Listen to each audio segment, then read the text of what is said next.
Can we get started already? Well, we gotta make sure that shit works. Tyler Ero's a better all-around shooter than he is. All around, yeah, but 3-point, no. Yes. No. Yes. No. Yes. You're on crack. Nope. Worthy. Is Cooper Kupp a Hall of Famer? No! No! Yeah! Okay. Cooper Kupp is the same as Kawhi Leonard. No, he's not! Started. Tyreek Hill's family. Tyreek Hill was never the best receiver in the league. He was top 3. Ray Lewis was the best player in the league. It is a criminal act And of what he did to that organization. Average quarterback, I have him at 15. I have him at 24. No, that's crazy. That's No. crazy. Listen, Dak Prescott is not. Just because he's overpaid doesn't mean he's bad. Tell me what big game he's won. That doesn't matter. Yes, You it don't- does. No, it doesn't.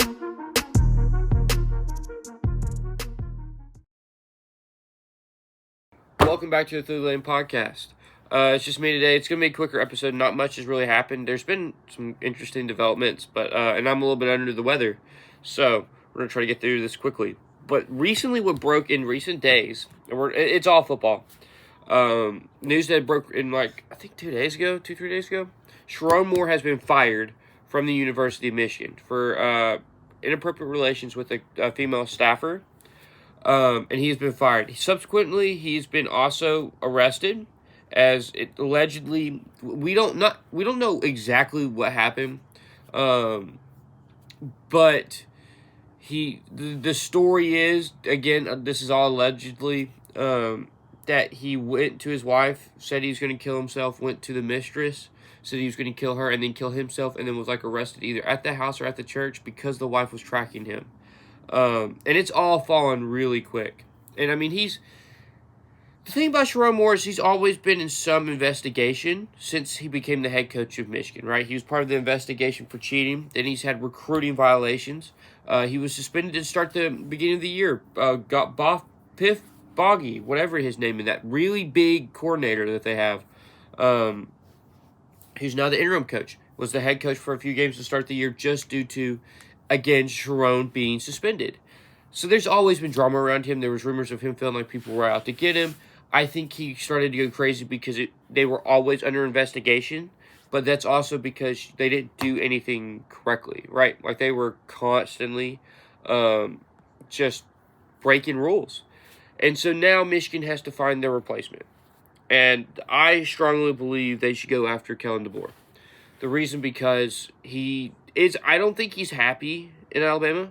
There's rumors, and then Josh Pate shut those down. And I don't think he's miserable. I just don't think he's enjoying it. The level of pressure every game that he's under, it's like he can't lose a game. The feeling of losing a game at Alabama is really bad because he followed Nick Saban, arguably the greatest college football coach of all time. Right? That's tough shoes to fill, right? Unless you're like a Kirby Smart, a Dan Lanning, something like that. So you can tell it's getting to him. He doesn't look happy. I mean, he doesn't. He looks miserable every press conference he does. I could see him going to Michigan, right? Because all at Michigan you got to do is either win the conference or beat Ohio State. They don't care. Yeah, you lose to Ohio State, but you won the conference and you made a deep playoff run, went further than Ohio State. Or you were 4-8, and one of those 4 wins was against Ohio State 2 years ago. And no one cares. No one from Michigan cares. Michigan is quiet because you beat Ohio State. So the expectations are lower. Yes, Michigan, again, is a big market, kind of like Bama, but you're also following Sharon Moore and John Harbaugh. And John Harbaugh is a great coach, but he wasn't Nick Saban level. And then Sharon Moore was just constantly in trouble. This cat is trying to get up here. So I think it'd be great for him. It'd be a great way for him to just get out. Get away from the chaos that is Alabama, because I think he finished 10-3, and 10-3 at Michigan is great. 10-3 at Alabama is underachieving, right? Everyone, man, 10-3 for Alabama. So it's the whole vibe, and I think he would benefit from a change of scenery. Now, does that make leave Bryce Underwood to leave? I think he signed a multi-year contract with Michigan when Dave Portnoy offered him all that money. But again, there was rumors I haven't looked myself, but he's following just LSU now instead of Michigan, and he's wiped out all of Michigan. So that's interesting. But I don't know, because he has Keelan Russell at Alabama, so it could be that they switch. I don't know how that goes. If Kalen DeBoer goes to Michigan, if I'm Alabama, I'm calling Dan Lanning at Oregon, because I don't think Oregon will ever win a natty. If they do, it's going to be like on a fluke year. It's a down year for everybody, and they're just there. So because this year, I mean, what do you hear? Not much about Michigan or Oregon. And again, this is a team, like, they have good talent, but they don't have the recruiting power that he'd have at Alabama. He was a GA at Alabama. He returns to the SEC, where is his home. I honestly think Dan Lanning should go back to the SEC. I don't think the Big Ten is where he belongs. I know he's trying to redo Oregon because Oregon was this fast, flashy team, and now they're physical. But I don't know if he has the talent pool, the recruiting pool, the money. He has some, maybe more money, but I don't know if he has the pool that Alabama has, because now you're going there and you're part of the Nick Saban tree, you're part of the Kirby Smart tree, and you've had really good success at Oregon, and now you're back in the South, where you can pull heck of just insane amount of recruits, great recruits, and you could develop. You have all the facilities, and I mean Nick Saban's still around the building, so you can pull from him. And I mean, man, that would make it so. He fits it, that kind of intense grit that Alabama had. He'd bring it back. I don't think they've had that with Kalen DeBoer, and that's no hate on Kalen DeBoer. I just think he's more laid back. We're seeing guys make TikToks now. That never happened with Nick Saban. I don't know if that happens at Oregon. It happens at Georgia, but that's like after we win. But I'm not even a fan of that. So I think, like, the whole Ryan Williams situation, I think DeBoer's fumbled. I mean, it looks like Ryan Wilson's focus has been somewhere else, and then he just can't catch. They haven't developed him at all. And so you got to bring in a coach that is going to challenge you and push you. And I think I think Dan Lanning would be a great move for Alabama. Where Oregon goes from there, I don't know. I don't. I'm not sure. Maybe you get one of these coaches that's been fired in the NFL, and you bring them down. I'm trying to think of somebody. What's his face that got fired? Brian Daboll. Brian Daboll would be an interesting fit for Oregon, just kind of as a reset. I think he'd do good in college game. Or they call up Joe Brady from the Bills and give him a head coaching spot, because his name, he's going to be getting one in the next 2 years. I think he should have got one last year. I think, and if the Falcons fire their head coach, I think they should go out and get Joe Brady. But that's a topic for another day, right? On to the next. The Colts. Holy cow. So, Daniel Jones fractured his left fibula and has been playing on it, and tears his right Achilles Sunday. Riley Leonard, the backup, the originally third-string quarterback, has come in, and he played well. I mean, I think he threw 2 picks, 2 touchdowns, but 200-something yards. You liked what you saw as a backup, right? If his name was Shedeur Sanders, everybody would be on that thing being like, future of the franchise. Like, no. So, I liked Riley Green did good as a backup, and he looked serviceable, but he's now dealing with the PCL injury he suffered in the game. And you don't have Anthony Richardson, because he's got an orbital fracture, facial fracture, like right here, I think. They don't know when he's going to be back. So now it's down to Brent Rippon. And Brent Rippon's not terrible. He was the starter of the Broncos like in 2020. It was forever ago. I mean, it's been a fat, hot minute. But, I mean, he was solid. He's on the practice squad. Okay, no, he wasn't. He just... Yeah, in 2020, he played 3 games, 295 yards. In 22, he had 483 yards, but a lot of turnovers. So I'm wrong. But I'd run it out there with Brent Rippon. The problem is with the Colts, they're like, what? I mean, they're falling fast. And Sauce Gardner is out for a bit. They lost to the Jaguars, to the Texans, and they play the Jaguars next week. I mean, they're 8-5 now. They've lost like 3 straight. They got kind of manhandled. How many sacks did they have? Not many. 1. Sheldon Rankins. This is the wrong game.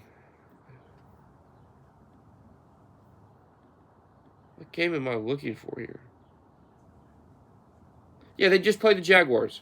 Yeah, and they got beat up. I was wondering, like, what? No, he only threw for 145 yards, 1 pick. But it was 18 and 29, 62% completion percentage for Riley Leonard. I misspoke. I read some other backups thing. The problem with the Colts is, though, and before we get to their solution, Jonathan Taylor's not ran for over 100 yards since. And because of, he had another rushing touchdown. And because he did so much work, he's got 16 rushing touchdowns.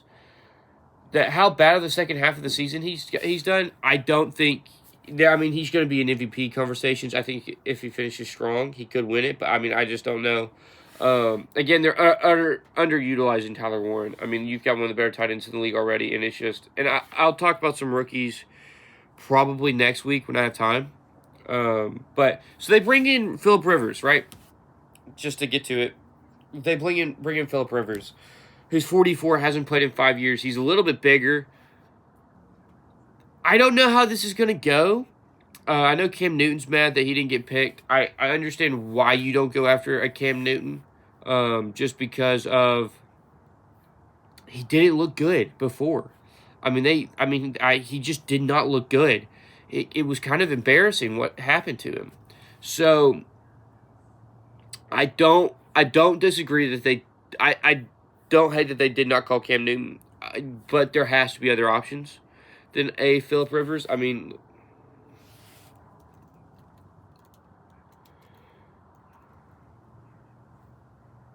want to see who's available right now. Ryan Tannehill, I know he's coming off of shoulder surgery, so that's a little iffy.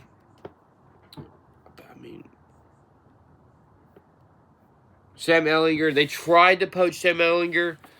He did not want to leave the Broncos for God knows what reason. He's guaranteed a starting position for the rest of the year. He made 3 starts in 2022. 3 touchdowns, 3 interceptions. He wasn't terrible. I don't know why he didn't leave. That you rarely ever see that where you're guaranteed a starting spot and you just go, no. Taylor Heineke, I know he had a bad outing with the Falcons. Trevor Siemian, a guy that can sling it.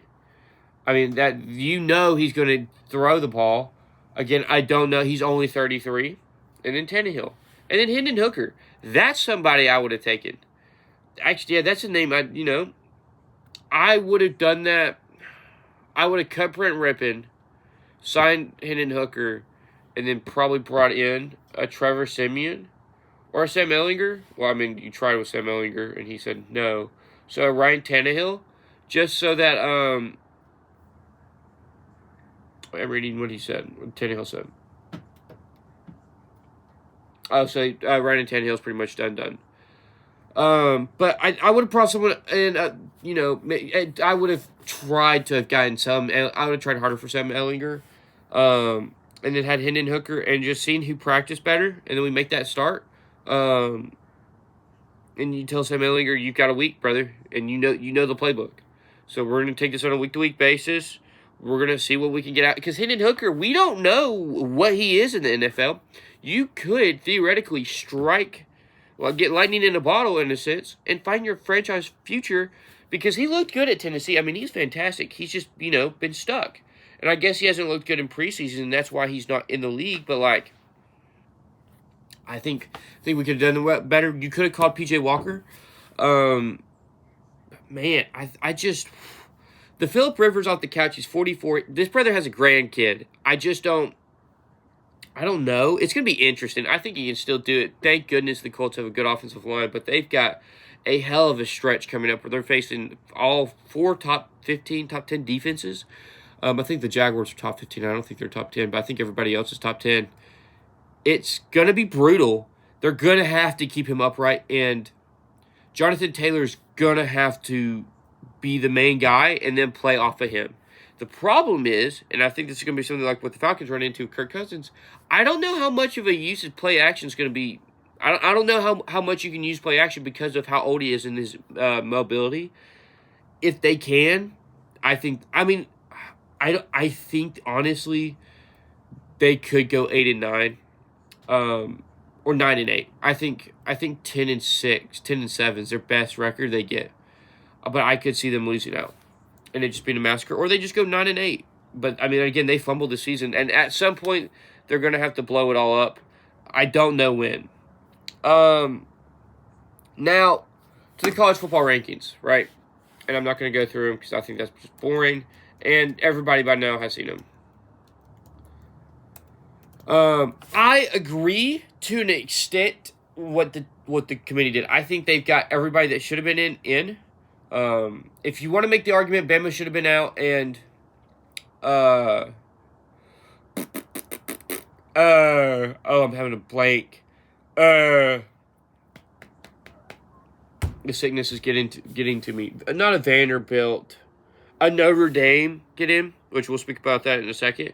Then yeah, I agree because of the way they lost. But I agree having JMU in the compounds of the system, right? In the way we've got this thing built, I think that was the best decision.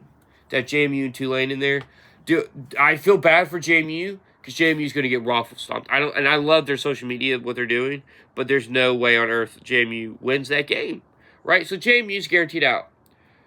Tulane, I think, has a chance just because we forget who's the quarterback there, right? Jake Rensloff, and he was the quarterback at BYU for the past 2 years, and BYU's been a damn good team, right? Like, he was supposed to be the starter this year. I mean, that guy's a pro. Like, he'll probably be a backup in the league, bouncing around for about 5 years. So that's not no scrub, right? We're not dealing with a Max Duggan or somebody. We're dealing with a legitimate quarterback here. I think Tulane's better than teams give them. And then you have Ole Miss lost some of their coaching staff. They don't have their head coach. There's just dysfunction. I know they've re-signed their head coach. And I'm not saying Tulane's going to win. I'm saying there's a chance. And, like, I wouldn't be surprised if Tulane pulled off the upset, right? I would not be surprised at all. Because, I mean, it's just... Tulane is just struggling right now. Not Tulane, Ole Miss. I mean, they just... You don't know if Trinidad Chambliss is staying or Austin Simmons. You don't know where any... I mean, like, they're in limbo right now. The portal opens up in a few days, and it's going to be interesting to see what happens. I'm really excited to see, and again, I think this may play a part in DeBoer's decision in the rematch between him and Oklahoma, right? Oklahoma has been that boogeyman. Oklahoma has now more time for John Mateer to heal, and John Mateer to play well. And in my mock draft, I have him going in the first round. Yes, he's played bad as of late, but we've seen what he can do. I think we aren't taking into account the thumb surgery and his recovery. And honestly, I think Oklahoma wins that game. I watched Alabama play that game, and if Ty Simpson does have back problems, I mean, again, it's just going to get worse because, again, he got hit a lot against Georgia, so it's not going to get better. He's going to get hit a lot. He's going to have 1 week. That's the problem with them playing the conference game. They're going to have 1 week. And I'm about to go in this whole schedule for a bit. We're going to have a long rant. And then we'll cover my mock draft in a minute at the end. And it's a beautiful day. Just gorgeous. It's 50-something degrees. Just blessing of a day. But he's going to get hit more. And listen, Jam Miller is a good pass protector, but there's no excuse that you don't have a backup that can do. I mean, like, -3 rushing yards against Georgia. They may run for a little bit, but again, Jam Miller's only got an extra week. Like, I mean, like, we're not, I think you're expecting too much. Ryan Williams, I'm convinced, cannot naturally catch. I think Oklahoma wins, and that matchup with Indiana would be crazy. Indiana beating Ohio State is crazy to me in the way they did it. It was a low-scoring affair. They pretty much took Jeremiah Smith out of the game. And I think that showed that maybe Ohio State's not as good as we thought. And Indiana might be better than what we thought. Indiana might be scary, might be legit. And then Georgia manhandling Bama looked really good. So I think we've got 3 teams realistically that could win this title. I'm not sold on Texas Tech yet. if when they play Oregon, they handle business, I'll be sold. I'm just not sold on the offense. I'm just not. That offense looks slow to start against BYU. What are they going to look like against real defenses, right? Big Ten SEC defenses, where, I mean, there's NFL talent everywhere. It's going to be interesting to see what happens. Miami, Texas A&M, it's going to be fraud alert. If A&M loses after doing what they did this year, it shows that they were actually frauds. I think they beat Miami. I think Carson Beck can't win a big game. I will say, I think the committee mishandled the Miami Notre Dame situation. Why in God's green earth for so many weeks was Notre Dame ahead of Miami if all along you were going to switch them? And then they didn't play. Why are you switching them when nobody played? That makes no sense to me. Again, if you were going to do that the week before the conference championship, you switch them. And then you say that, not after the conference championship game, when neither of them played in one. And speaking of Notre Dame, this shit where they're all upset, oh, we didn't get in, and, we're not in a conference, this, that, and the third, and now if they're in the top 12, they're guaranteed a playoff spot. That's stupid. That's stupid. Why? Why are they so special? Why? If they're not going to be in a conference, they've got to live and die on that hill. And here's the thing. If you want to be taken seriously as an organization, schedule bigger games. I get it. You're aligned with the SEC. Schedule Clemson.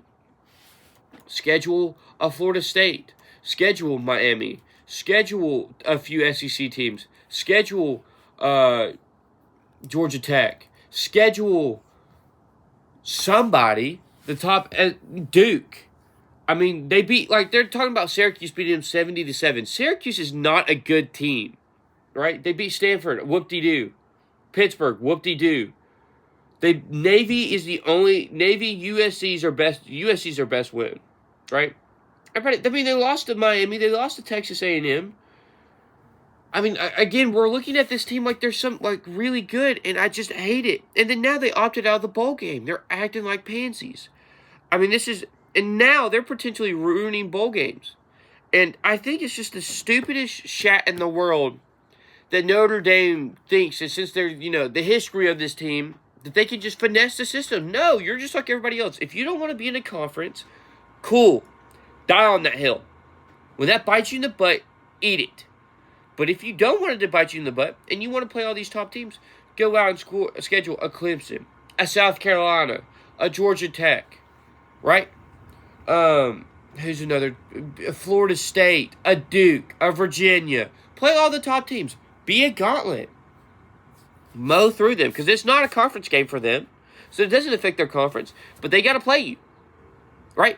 And just do that instead of scheduling Pittsburgh and Boston College, North Carolina State, Boise State, Arkansas, Purdue, Syracuse, Stanford, teams who haven't. I mean, Syracuse, we didn't expect them to be this bad. They had dealt with a lot of injuries, but Pittsburgh, Stanford, Boston College?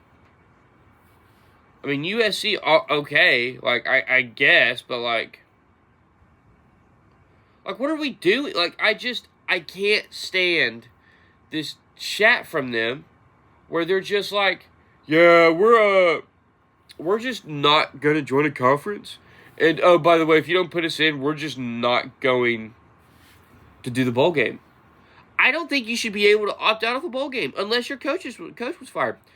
Marcus Freeman gained a lot of respect last year for what he did with that team. He's lost it all this offseason with how poorly he handled it. And I love what Clark Lee said, and this is how a head football coach should handle it. We had our chances. We lost those 2 games. We could have won those games, but we didn't. And that's on us. So now we got to play with what we were given. We weren't deserving of a playoff spot. Okay. Great. Blow that team out you play. Show us. Instead, Notre Dame chickens out. They thought they were wrong. And the committee could have avoided this all season long if they just put Miami in front of them. I don't, when it got close. Now, the committee, I think, is corrupt and broken because it's just a bunch of ADs lobbying for their conference, lobbying for their team. You need some guys, and I came up with a good list the other day. I don't remember everybody, but you just need guys that cover the sport, love the sport, are knowledgeable about the sport in that room. Nick Sabans, Josh Pates,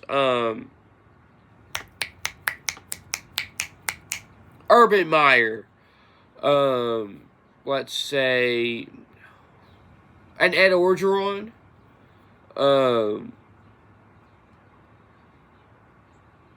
I'm trying to think of names here. I mean, honestly, that's enough for the committee. Maybe if you want to do more so more teams are seen. But nobody has any bias when they're in that room, right? Like, nobody does. Like, everybody thought Bama should have dropped for how bad of a performance they did. And they didn't, because in that room, they are biased towards Bama. And Notre Dame probably could have been in at that point. But again, if Notre Dame doesn't lose their 2 games, they're in automatically. And so I think that room is just corrupt, right? Because we did that system. Everyone hating on the group of 5 teams. Here's my solution to the group of 5 problem. If they're not in the top 20, they don't belong to be in. I mean, Tulane is 20th, so they're JMU. No, I think North Texas is better than JMU. They just so happen to play their playoff contender spot, and they fell out of it. But I think Tulane deserved it. JMU, we can debate on that. On the current system, yes, I think they deserved it, but I think they're going to get mollywopped? Yes. But it's a cool story because they were FCS a few years ago. But this chat, and I mean, college football as a whole is broken. We're talking about the schedule here, and the head coach of North Texas is talking about it, how college football is getting played in the second semester. That should not happen. That should not happen. And he said they should move the season up a week and have everybody play on week 0. I have a bigger solution, right? Because then you're still ending early January. Move the season up 2 weeks. And don't have a week 0, right? Move the season up 2 weeks. Because now you end in late December. Like the end of New Year's, which I think is great. And then have the transfer portal go have signing day be, so the season ends on January 1st, right? We'll say for Tech, school starts January 16th. Signing day is January 3rd. The transfer portal is open from January 5th to January 15th. Okay? And athletes who transfer should have special rights to get into classes and everything. You will be back in time for the second semester. Right? You may be a little late and it may be a little rushed, but you're in time. Right? Because that gives coaches enough time who are in the playoffs to leave, teams to hire a new coach, or you spend that time just doing it. Right? And you're not really messing it up. You pretty much just move everything. You move the transfer portal and the recruiting thing back 2 weeks, and you move the season up 2 weeks. Because what we're seeing with Lane Kiffin, everybody was flipping, and then you're going to see transfers. But no one can really leave Ole Miss. So when the portal's open, they may lose the game, and everybody leave. Or what's going to happen is they're going to win, and the guys that want to leave aren't able to leave. Because the season went on too long.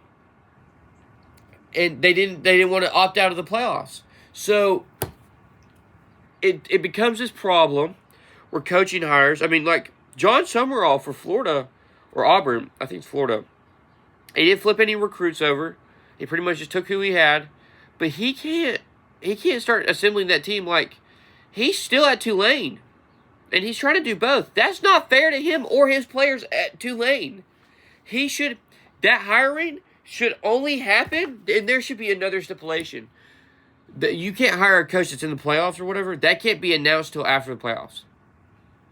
Now that deal can be in place, but there cannot be a press conference, and he cannot meet the team till then. He can build his staff, but he can't meet the team, and then players decide to transfer.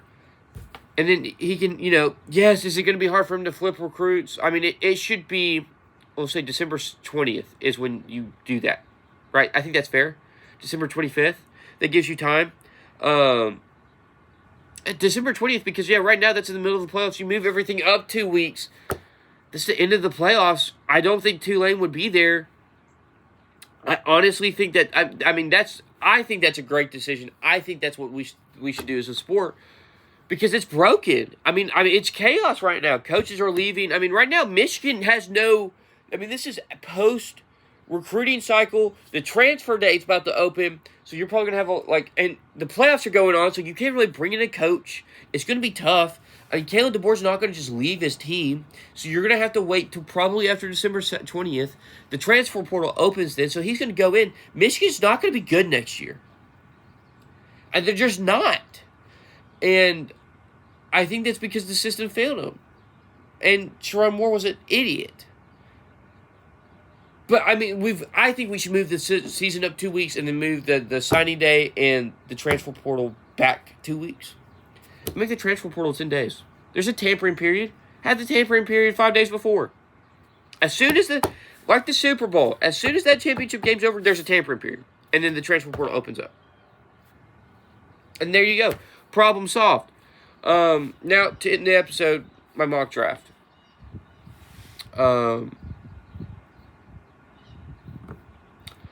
I have in it the Browns trade with the Giants. The Giants drop back to 4. The Browns trade up to 1. I'm not sold on Shedeur Sanders. I'm just not. And I know a lot of people aren't either that are in the sport. I know a lot of broadcasters and people that are on ESPN love him. But, again, we're grasping at straws here. It's 3 games in. We did the same thing with Will Levis. We let Will Levis start a full season, and it was a disaster. There's a lot of turnovers. I see too many turnovers, and I get it. He's a rookie. But, I mean, this is a kid, we're not seeing wowing stuff. So I have them taking Fernando Mendoza. I have Dante Moore going second to the Raiders. Third, some people think Arvell Reese could go here, and I wouldn't hate that move, but you got to get Cam Ward some help, and you get the best receiver in the draft class in Jordan Tyson. At 4, you get your star tackle to help protect Jackson Dart. At the other side, at left tackle, you have Andrew Thomas. The right side, you bring in Spencer Fanu. At 5, they're in a bit of a spot here. Tyler Shuck hasn't looked bad, and this draft class isn't that good. So I don't know if they'd be sold on anybody. So I have them taking Malachi Lemon, a receiver who I think, and again, this is early, I think just based on need, Arvell Reese could go here as well. But I just think they go Malachi Lemon, bring in another receiver. Chris Olave is not the answer. They need a young receiver, and then they go out. And I think Arch Manning Arch Manning would be an option here if he were to declare. I just don't think he does. 6, Washington. They take Arvell Reese. He's a linebacker / edge. And I think that's great. You're going to have to replace Bobby Wagner at some point, and you're going to have to help get pressure on that D-line. And Arvell Reese fixes both of them. He's a bit of a Micah Parsons. I wouldn't say that to a T. I think he's better as an off-ball linebacker, but I think he's actually better as an edge, but he's a really good off-ball linebacker. Kind of like a Jihad Campbell, but he splits reps, actually, before. Instead of converting from one to the other, he splits reps between them, and I think that'd be great. You play him in, the jack spot, where, of course, you have a middle linebacker who calls the defense. But he kind of is your main middle linebacker. So, if you're going to 2-backer set, he's your second back. He's that other backer. Or one linebacker set, he's that Mike then. But I'd also have him playing off the edge and just creating havoc. And then if he plays off ball and he's that middle linebacker, he blitzes a decent bit. He comes up the middle. I think that'd be great for them. I think that helps fix a lot of it with the defense. 7, Jets. I have them taking Ty Simpson. Listen, Ty Simpson's going to need time to develop. You have Justin Fields there. You have them battle it out. I think Justin Fields beats him out early on. And then Ty Simpson sits for a few games and then eventually starts.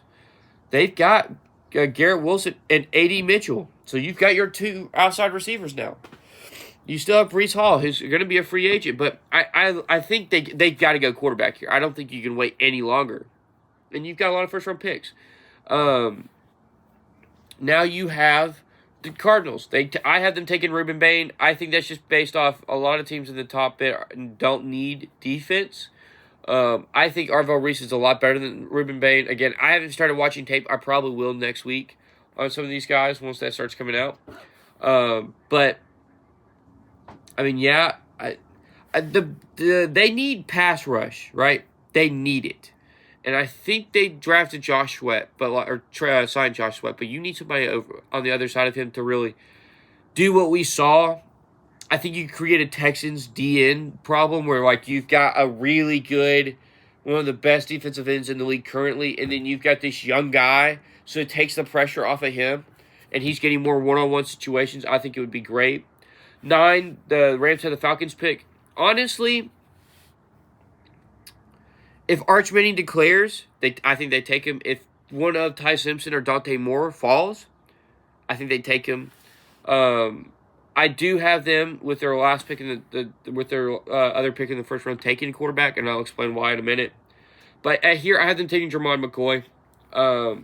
Corner, they're going to have to do something there with corner. I don't know what exactly is their depth chart looks like.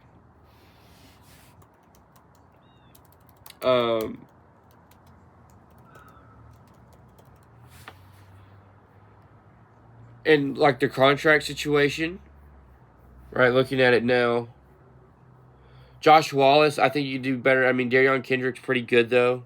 You have Kobe Durant, and then you have Emmanuel Forbes, and Akilo Witherspoon. But I mean, at this point, you're just plucking for pure talent, and I think Jermon McCoy would be great. Or you push Kobe Durant or Akilo Witherspoon into the nickel, and then you have Jermon McCoy. He's so physical. I mean, he hasn't put up much tape this year, but he looked fantastic last year. I think he's going to look good at all the events, the pre-draft events that he'll have to do. And I love it. At 10, I have the Bengals taking Caleb Downs. Caleb Downs falls a bit, but that's just because of the lack of value at safety. I don't know if somebody could willingly take him higher. The only other team would be the Rams. I don't think they do that. Maybe the Jets. I could see him going to the Jets. Or, honestly, the Commanders if Arvell's not there. But I have him going there because they need secondary help. And I think he'd be a great leader on the defense that needs to be redone. And you've got to get somebody that can stop the pass. I know right now there's a lot of talk with Joe Burrow talking about retirement. You could get a good lineman in the second round. This is a loaded offensive line class again.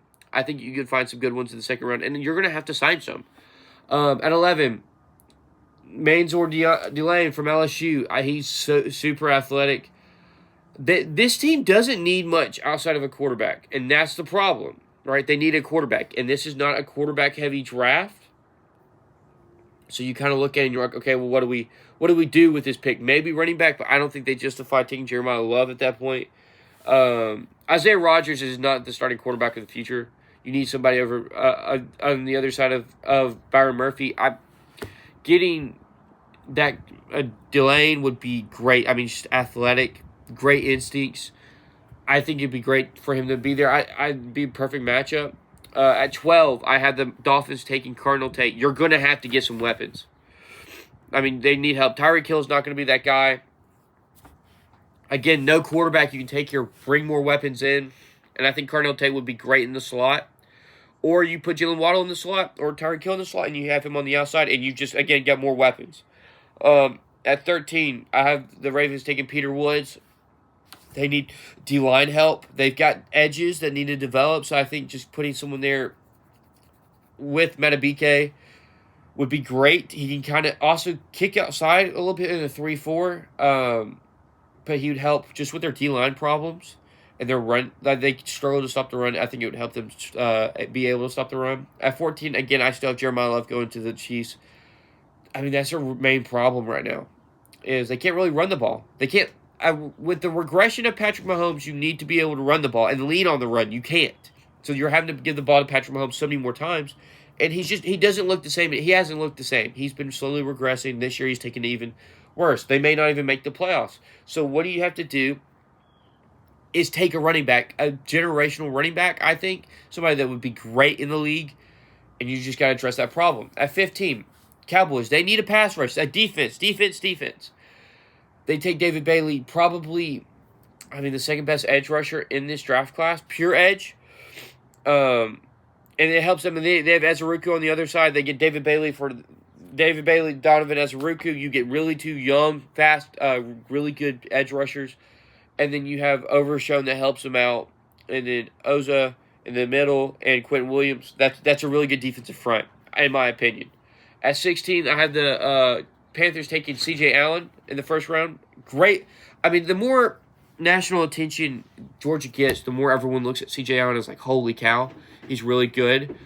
To some people, he's linebacker 1. I think Arvell Reese is linebacker 1 just because of the versatility. But I think in a normal draft class, C.J. Allen's the best linebacker.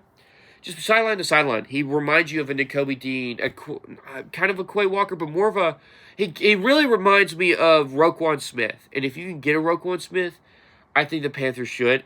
They put so much money in the offense. I think it's time you start addressing defense, and getting a leader at linebacker that can help galvanize the unit would be huge, especially at 16. At 17, I had the Lions finally, and I've been doing this for the last 3 years, them taking a defensive end, Cassius Howell.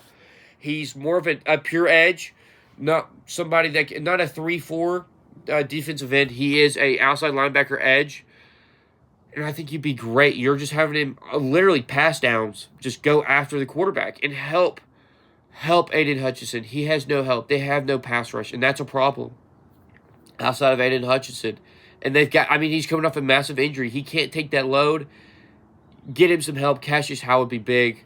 I mean, they could go Kendrick Falk, but I know he's not that great against the pass. He's more of a run defender, and I think you just got to get somebody that's pure pass rush. And Cassius Howell looks great, and he'll bulk up.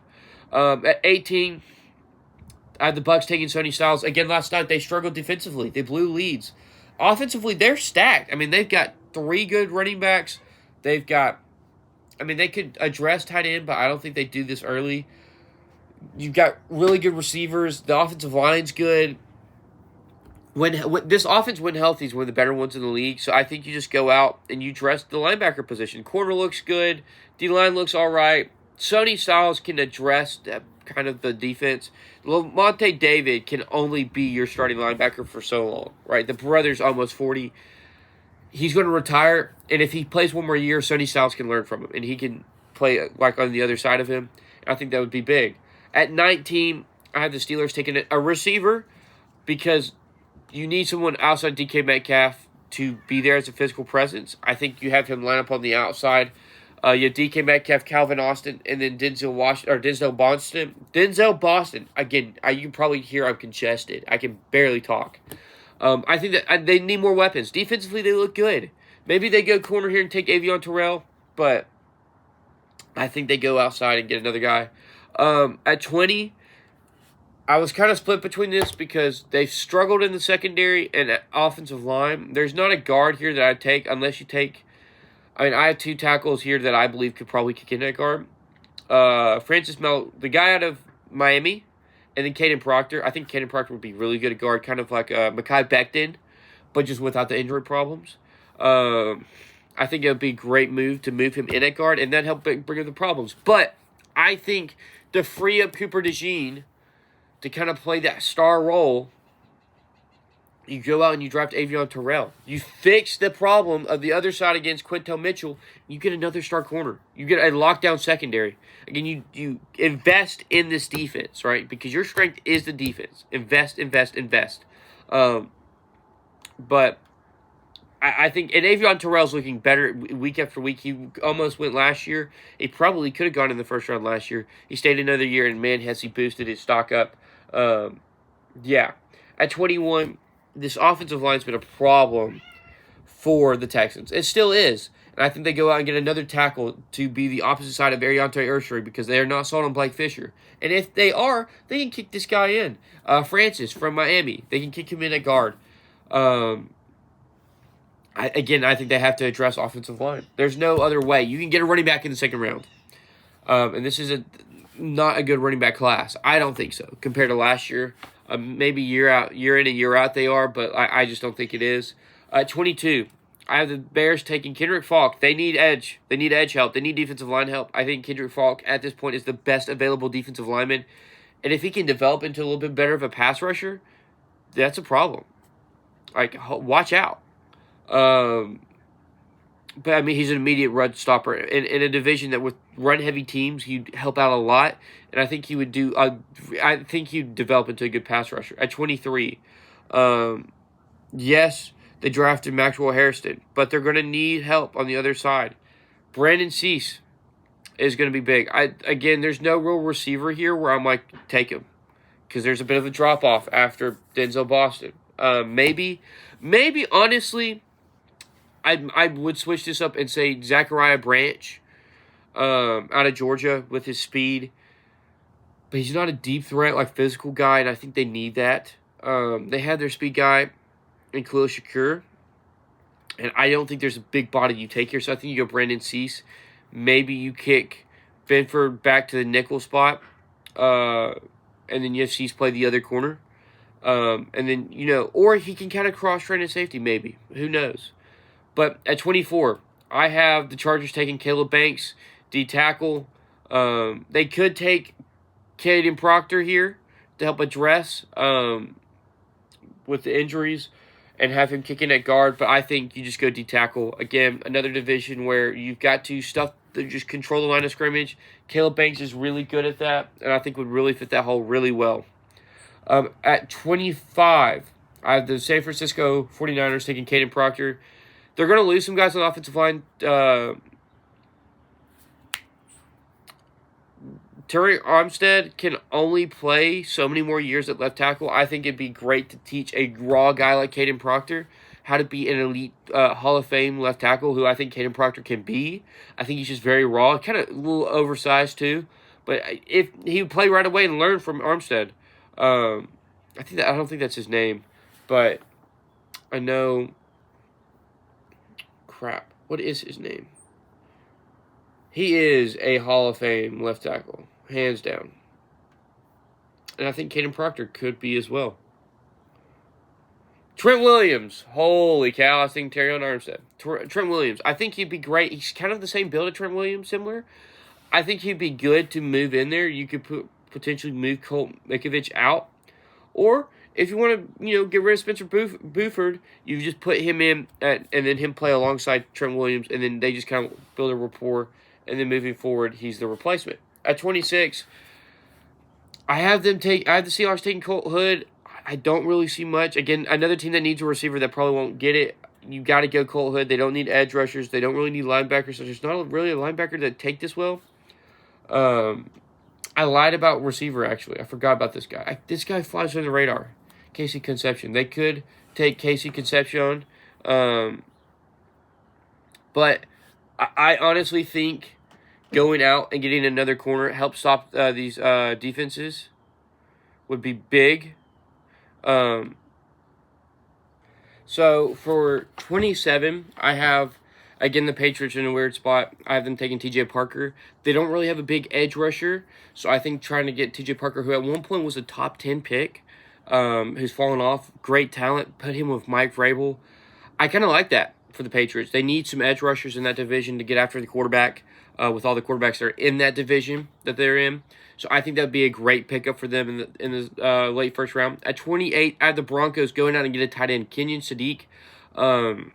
That's really all they're missing offensively is a good tight end. They have Evan Ingram, but again, he's older. You pair him up with the youth of that unit. I think Kenyon Sadiq would be a great get for them at 28. And then you put him in the offense as Sean Payton. And I think he's a good blocker. I think he's developing as a pass catcher. At 29, here's LA.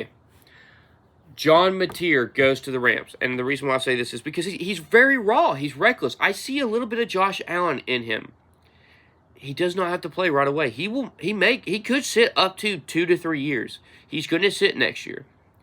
He's not going to start right away. You get your replacement of Matthew Stafford. He gets to learn under Matthew's talent, the arm talent, the poise, the veteran leadership. He just gets to sit there and be behind him. And he'll probably play a game or two with Matthew Stafford in his back, giving it a chance to rest. And John Mateer at one point was potential number 1 overall pick. He has thumb surgery, and he hasn't looked good since. I think that's because he rushed it. And he's now had 2 weeks off. He's had time to recover, and I think that would be a great situation for him. I think he's going to blow the doors off all pre-draft things. I think he's going to look great. So I think that would be a great gift for them. At 30, I had the Jets taking another receiver, Casey Concepcion. I think he'd go really good with them in the slot. He's really fast. just very athletic. I think it'd be a good gift for them. Another talent pick. I mean, really, just add talent. At 31, I have the Browns taking a guard, and I'm not even going to say his name. It's the guy out of Penn State. Again, they need offensive line help to help running the ball. If they are going to move forward with Shadur Sanders or Fernando Mendoza, you've got to be able to run the ball in that division. And then at 32, the Cowboys, I have them taking A.J. Harris. They